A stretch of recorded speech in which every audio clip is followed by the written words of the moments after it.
Kaixo eta ongi etorriak gaurko saiora. Gaur, emakumeen udal zerbitzutik Miren Larraintzar dator. Gaurko komunikabidetako azalak aztertzen hasiko gara. Lehenengo, Diario de Noticiasekoa. Europatik kolpea Espainiako justiziari Junkerasen eskubide politikoak urratzeagatik dio titularrak. Argazkian, Peñaz arro dio Noticiasek, 3.500 ikusle bildu baitzituen partidak. Kanasak kanalaren erabiltzaileei tarifa 100% igoko diela ere esaten du gaurko azalak. Baita Caritasek esklusio egoeran dauden gazteen igoera detektatu duela. Gainera, plastikozko poltsak saltzeagatiko isunak 2021 urtera arte atzeratuko direla dio. Eta bestalde, gobernuak bere neurri fiskalak aurrera atera dituela eta aurrekontuei atea ireki diela ere. Kiroletan, Osasunak Lorcan irabazi zuela dio Brandon, Merida eta Juan Villarren golekin. Eta txirrindularitzan, Movistar taldean Valverde, Mas eta Soler izango direla 2020ko taldeko ezinbestekoak. Diario de Navarrako azalarekin jarraituko dugu orain. ERZek inbestidura gobernuak Junkerasen askatasuna erraztera baldintzatzen duela dio albiste nagusiak. Argazkian, Osasunak serio hartu zuela goraipatzen du. Horretaz gain, Caritasek Nafarroan esklusio altua areagotu egin dela ohartarazi duela jasotzen du egunkari honek gaurko azalean. Eta baita AC Ciudad de Pamplona hotelak gaur itxiko dituela ateak 40 urteren ondoren. Bestalde, Nafarroak erabilera bakarreko plastikoak saltzeko debekua 2021 urtera atzeratu duela aipatzen du. Eta Errotxapeako eremu urdinean zegoen margoketa akatsa zuzendu dutela. Bukatzeko, huts eta biko emaitzarekin Peña Zagresak zeltaren aurka ezin izan zuela dio, eta Movistarrek 2020ko 14 korridore berri izanen dituela. Gara egunkariarekin goaz. Titularrak Auzitegi Gorenak Oriol Junqueras eurodiputatuaren eskubideak urratu zituela dio.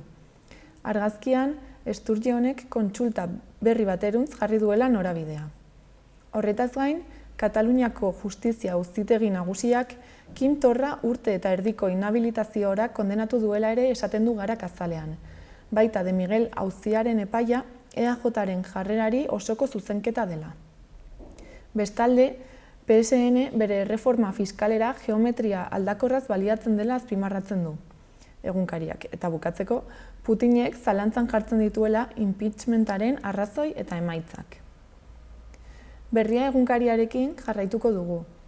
Argazkian, Juan Mari Irigoyen idazlea ageri da, duinki hil nahi lukeela esanez. Horretaz gain, Europak Espainia ataka estuan jarri duela azpimarratzen du berriak, Junkerasi immunitatea aitortuta. Bestalde, Eskoziak Erresuma Batuari independentziarako bigarren galdeketa egiten uzteko eskatu diola ere dio azalonek. Gainera, Euskaraldirako 11 hilabete falta direlarik, honen inguruko iritzi artikulua iragartzen du portadak. Horretaz gain, Iruñeko udalak Iriartea arte garaikideko proiektua bertan behera utzi duela ere dio gaur berriak. Eta bukatzeko, bortxatzaile bat zure bidean aldarria Bilbon egin zutela jasotzen du, baita San Tomas gaigarria iragarri ere. Euskal Herria Irratiko webgunearekin bukatuko dugu. Albiste nagusiak Iñaki Abad eta Aratz Urrizola Zabaiako espetxetik atera direla dio, 11:30 aldera, asteburuko baimenarekin eta 3. graduan sailkatu ondoren. Horretaz gain, azpimarratzen du hainbat kulturgile Navarra Sumak Iriartea proiektua bertan behera uztearen aurka azaldu direla. Bukatzeko, Berriozarren ere bizilagunak apustu etxeen kontra batu direla dio Euskal Herria Irratiak. Aipatutako albisteez gain, Nafar gobernuak laguntza txakurrei buruzko bideo bat ere kaleratu du. Laguntza txakurra ez da maskota bat.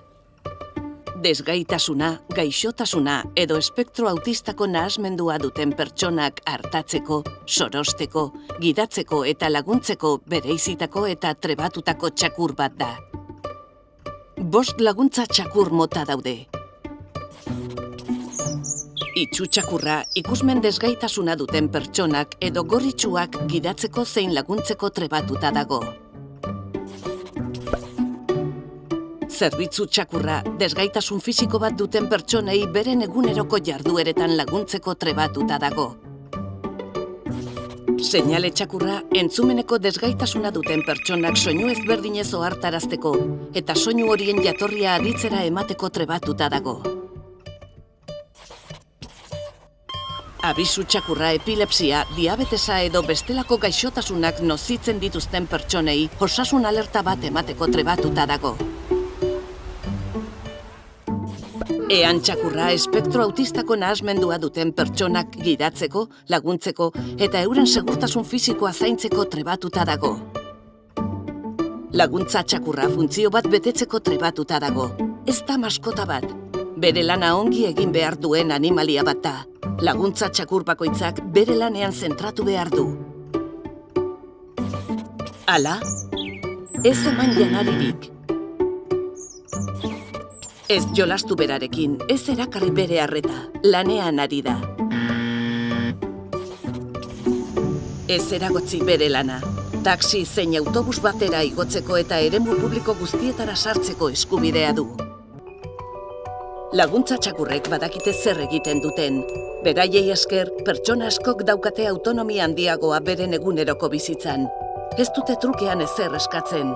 Sinpleki, utzi ezu beraien lana betetzen.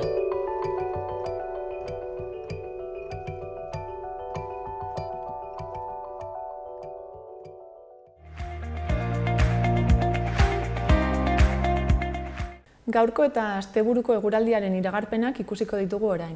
Gaurko eguna giro lasaiagoarekin dator. Gaueko haizete eta zaparraden ostean egoera baretuz joan da. Haizelekuetan hego haizeak tarteka enbarazu egiten jarraituko badu ere, oro har nahiko ahul ibiliko da.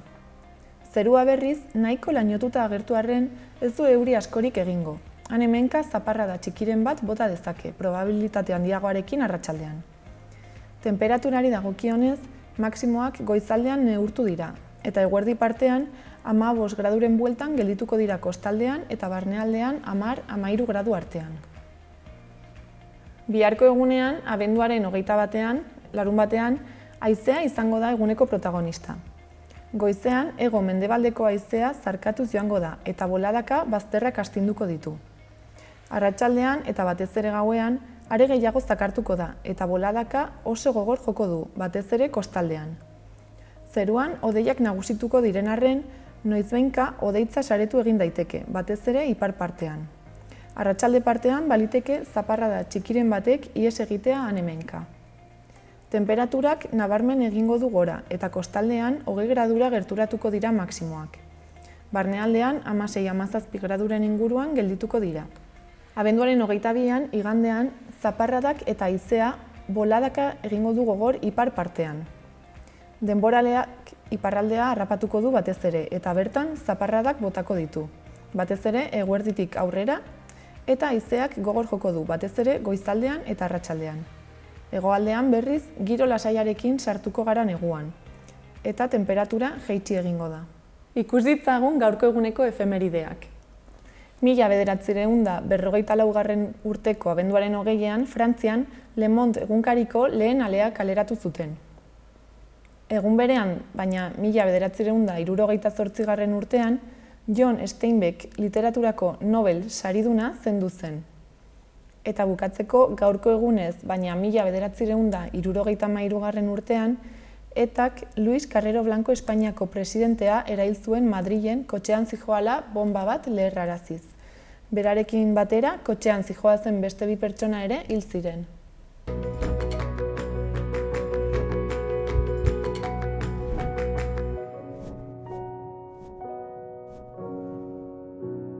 Udalerri desberdinetako albisteak ikus ditzagun. Zizurren, Gabonetako programazio berezia prestatu dute. Igande honetan, abenduaren 22ean, 11etan txokolatada izanen da Zugardi plazan, eta 11:30 olentzero txipiarekin kalejira egingo da. Ondoren, jateko zerbait eta zezentxo gurpildunak egongo dira. Arratsaldeko 5etan berriz ere txokolatada egongo da, baita azoka eta aurrentzako marrazketa gune bat ere. 6etan Mari Domingi iritsiko da emakumearen plazara, eta ongi etorria egingo zaio. Abenduaren 24ean olentzeroren etorrera ospatuko da. Ondoren, abenduaren 27ean aur jaialdia egingo da eta 28ean Gabonetako kontzertua. Urtarrilean ekintzek jarraituko dute, eta guztia udalaren web orrian kontsulta daiteke. Atarrabian, Gazte Bizi Plus negua aisialdi programan izen emateko epea zabalik da, eta gaur da horretarako azken eguna. Ikasturtean zehar, 3 hilabetero eskaintzen den aisialdi programa da, 14 eta 17 urte bitarteko gaztei zuzenduta, eta ostiraletan izaten da 7-tik 9-tara gaztelekun, urtarrilean hasi eta apirilera arte. Erroldatuek 15 euro eta besteek 30 ordaindu beharko dituzte izen emateko. Horretaz gain, Atarrabian ere, Eguberrietako programa berezia prestatu dute.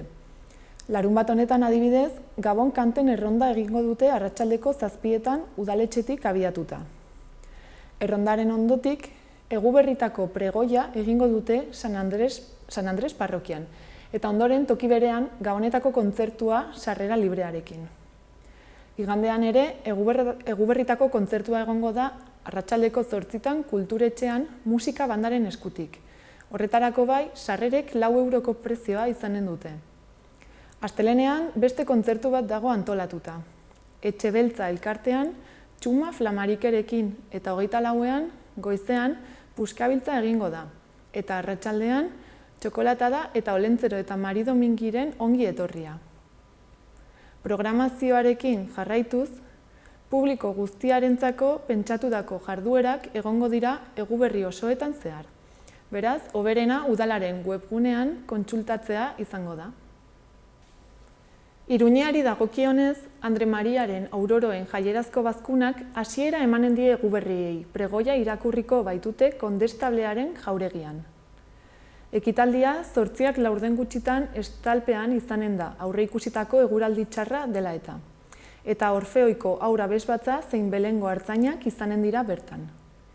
Iruñeko Andre Mariaren Auroroen jaierazko bazkunak datorren urtean 75. urteurrena beteko duelako hautatu dute pregoilari. Horrela eginen du aurrera egun hauetarako Iruñeko udalak antolatutako jarduera programak. Hau guztia barne hartuko duenak. 80 kultura eta musika hitzordu, jolaslekuak Sarasate pasealeku Gazteluko plaza zein Carlos Hirugarrenean. Eguberritako azoka tradizionala, bestelako argiak bideoarte erakustaldia eta merkataritza dinamizatzeko jarduerak hiriko hainbat auzotan.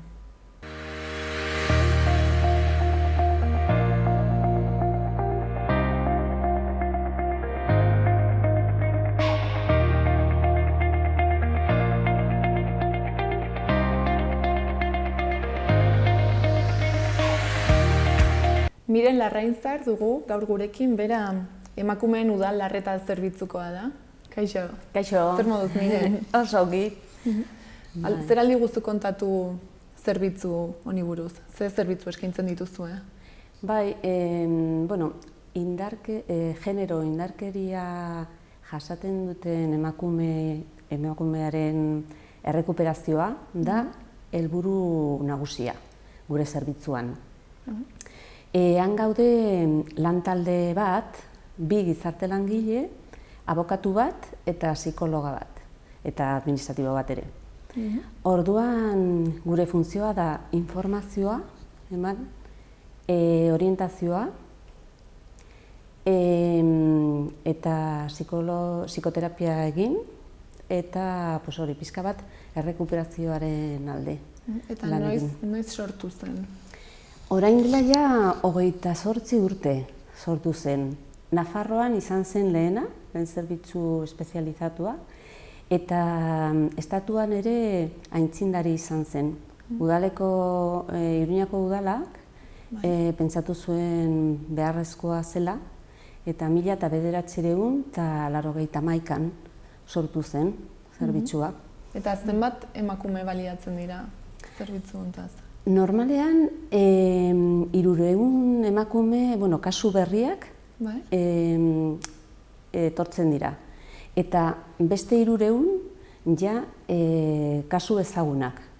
Baina ze denbora, adibidez hilabetero edo nola kalkulatzen duzu? No, urtean.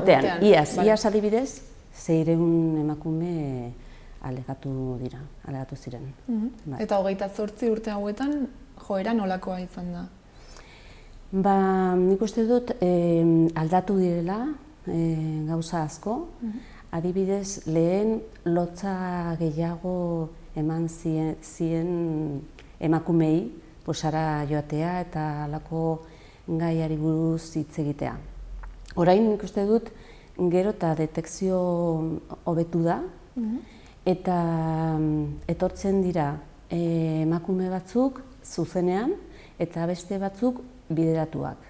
Beste zerbitzuetatik, osasun zentrotik adibidez, edo poliziatik informazioa behar badute, bidaltzen digu... Zuen gana, ez? Gure gana, hori da. Eta kopuru aldetik, igo da, ala mantendu da, ala nola? Bai, igo da, baina azken urte hauetan mantendu da. Bai, orain adibidez, orain dela 15 urte edo, kanpotarrak ere gehiago etortzen dira.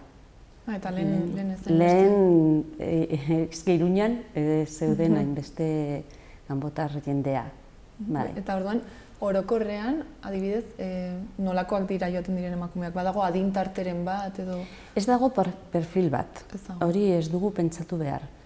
Biktimak zoritzarrez dira maila guztietako, hezkuntza maila guztietako eta herrialde guztietan genero indarkeria agertzen da.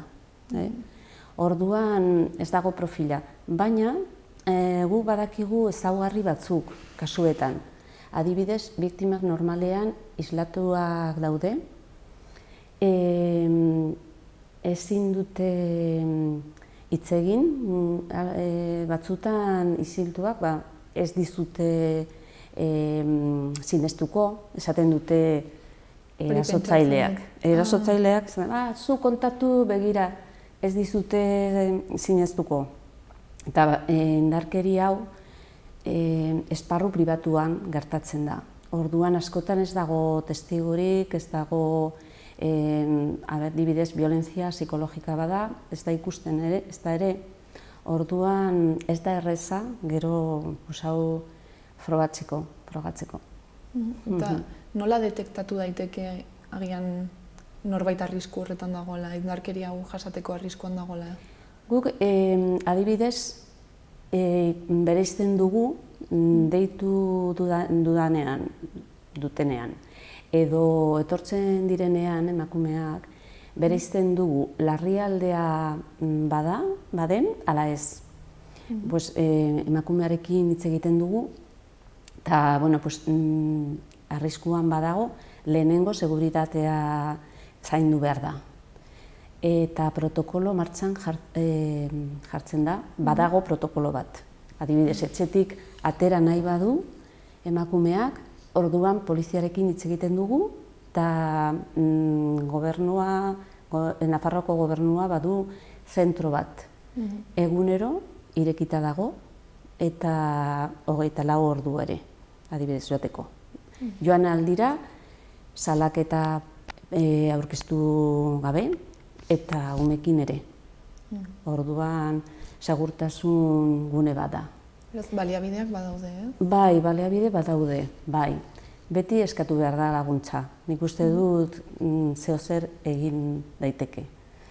Larrialdia ez bada, orduan gu lankidean ikusten dugu norekin egon behar da, hobe. Abokatuarekin, edo gizarte langilearekin, edo psikologarekin. Eta bereizketa hau egitea ez da oso zaila?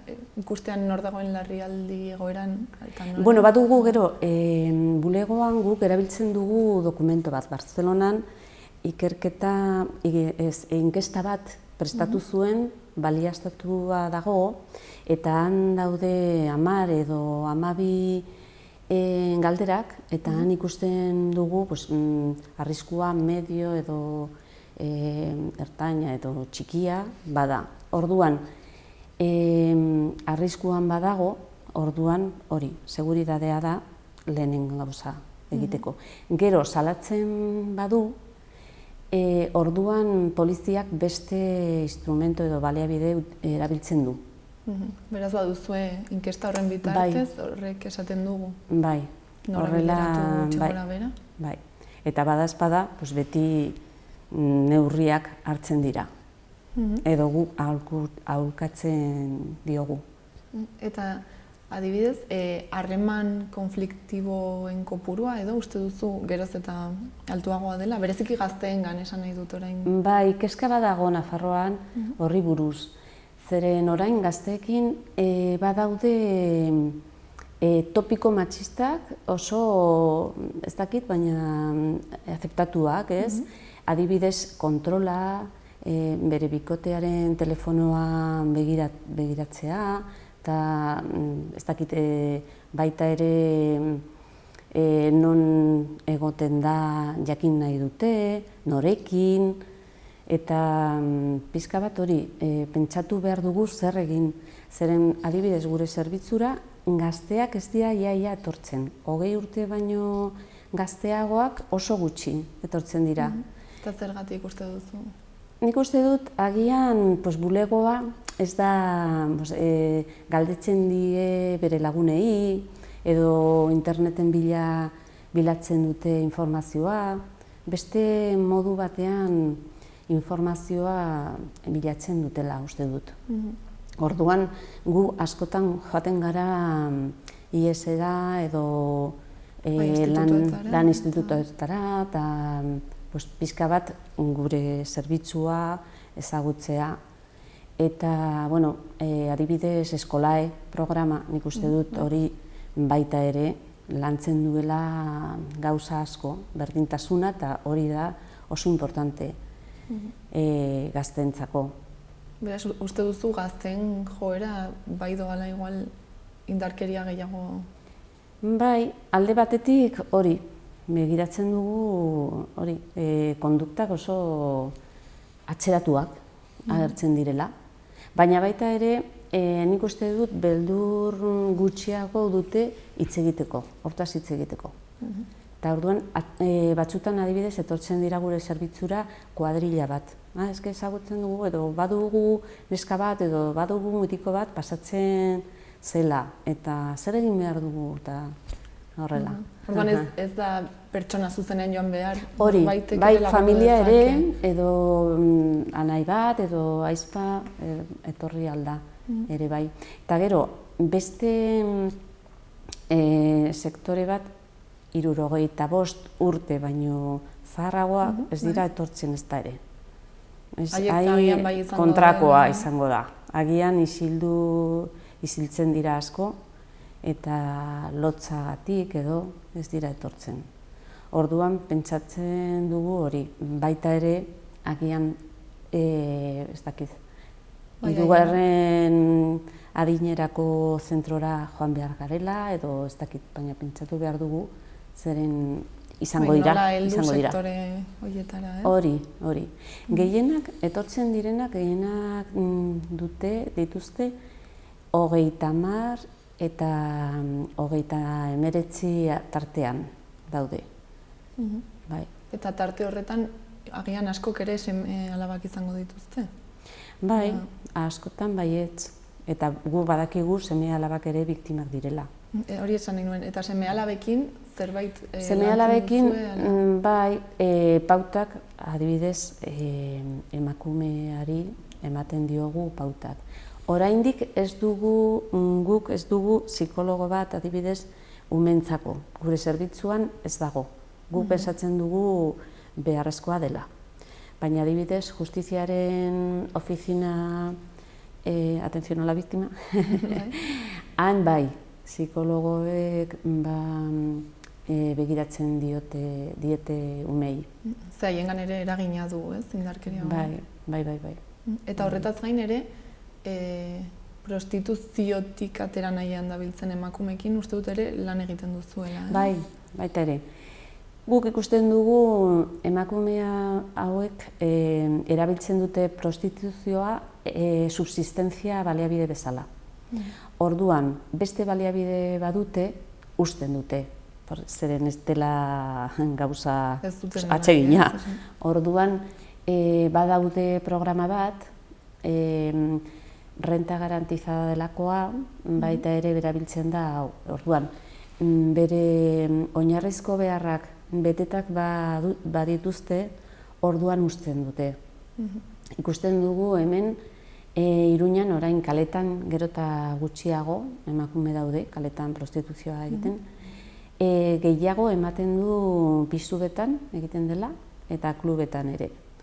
Orduan badaude ere elkarte batzuk programa hau egiten dute, adibidez Itxaropen Gune eta Munduko Medikuak eta Villa Teresita edo Caritas eta formazio programak erabiltzen dute eta baita ere lanbide, lana laguntzen zaie, lana bilatzera, baina batzutan ez dute erresidentziaren baimena.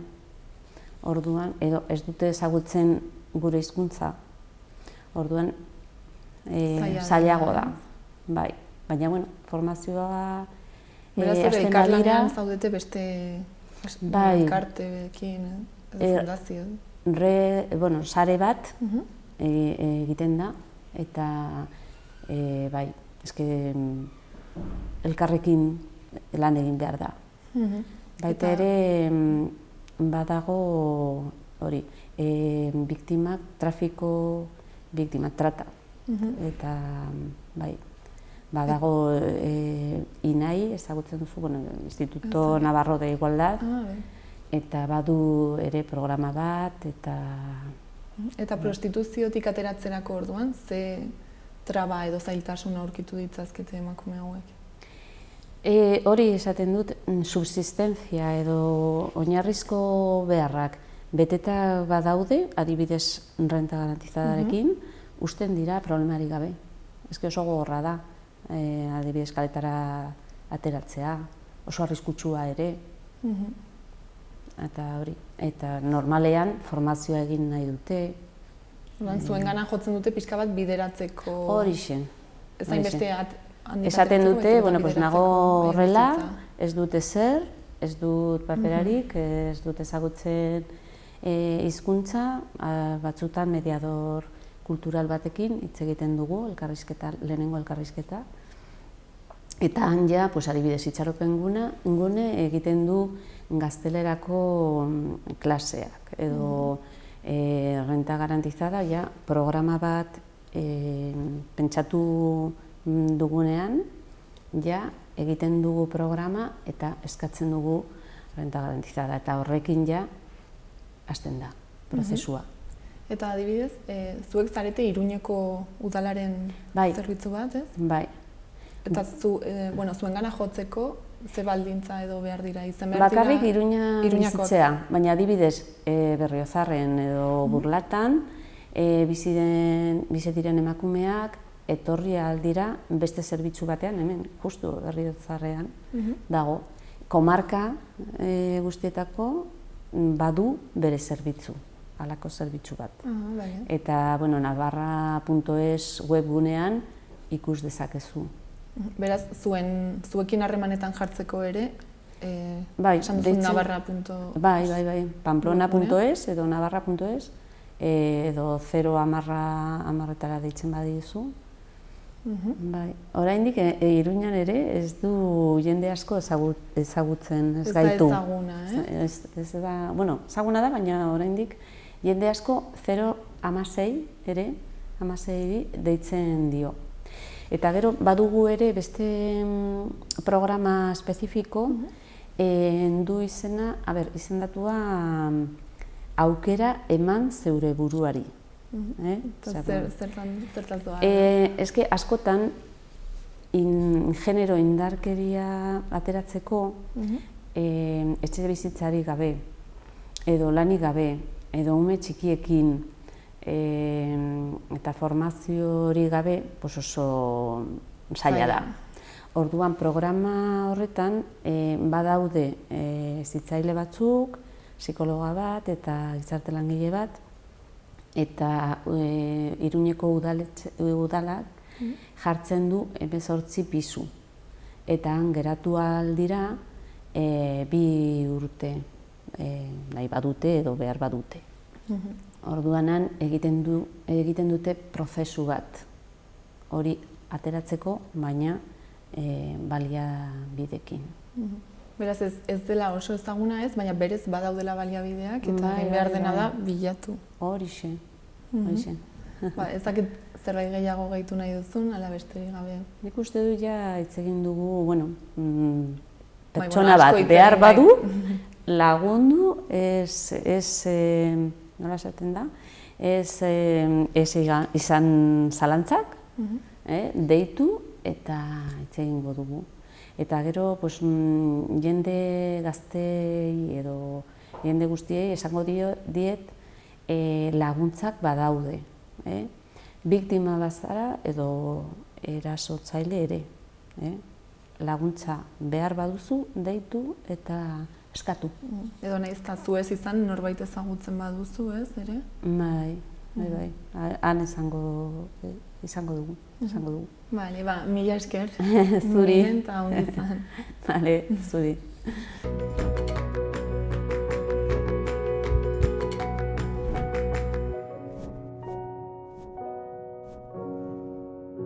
Bukatzeko, asteburuko agenda errepasatuko dugu. Gaurtik urtarrilaren 6 arte, bestelako argiak jaialdia ospatuko da Iruñako txoko desberdinetan. Bideoarte erakustaldiak, argi jolasak eta beste instalazio artistikoak begiratu, sortu, jolastu eta gozatzeko. Horretaz gain, gaurtik otsailera arte, 3 hari hori erakusketa egongo da Ziudadelako labean. Larunbat honetan, zentralen Olentzen hori ongi etorri festa egingo zaio goizeko 12etan, eta sarrerek 3 euro balio dute.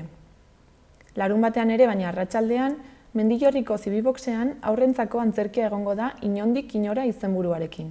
Igande honetan, Pirritx Porrotx eta Marimoto egongo dira anaitasunan arratsaldeko 5etan bizidantza ikuskizunarekin. Horretaz gain, urtarrilaren 5 arte Nada debería fallar erakusketa dago Ziudadelan, eta urtarrilaren 7 arte Gabonetako feria Zezen plazan. Horretaz gain, urtarrilaren 12 arte Baluarten Star Warsen inguruko erakusketa bat dago, eta sarrerek 8 euro balio dute. Orain eta gaurko saioarekin bukatzeko, Esianen bideoklip batekin utziko zaituztegu. Asteburu ona pasa eta astelehenera arte.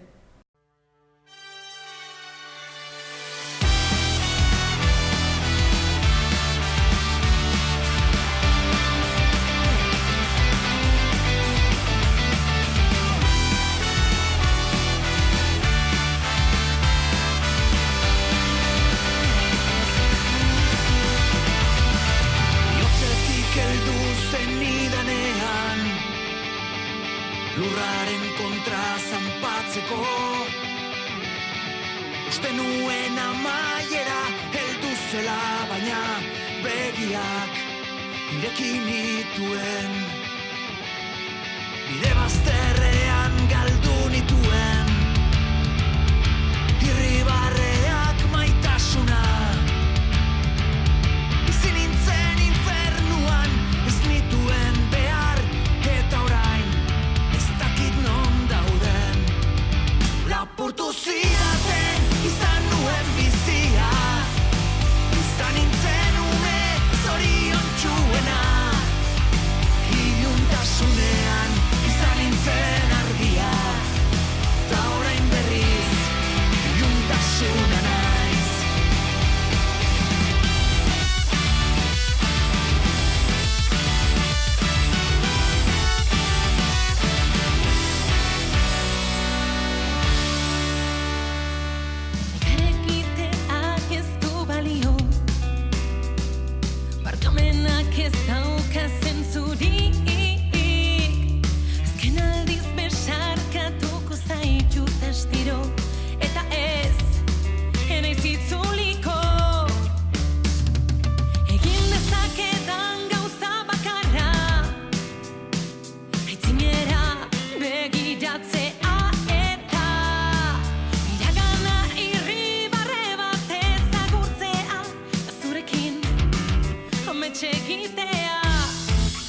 Lapurtu zidaten izan nuen bizia, izan nintzen ume zoriontsuena.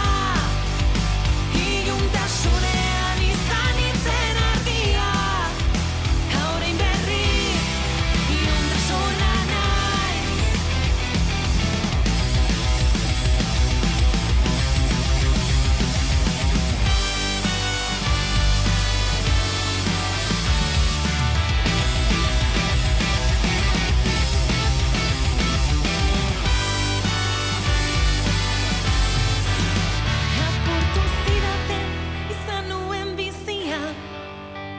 Izan nintzen ume zoriontsuena. Iluntasunean izan nintzen argia. Ta orain berriz, iluntasuna naiz. Ta orain berriz, iluntasuna naiz. Lapurtu zidaten izan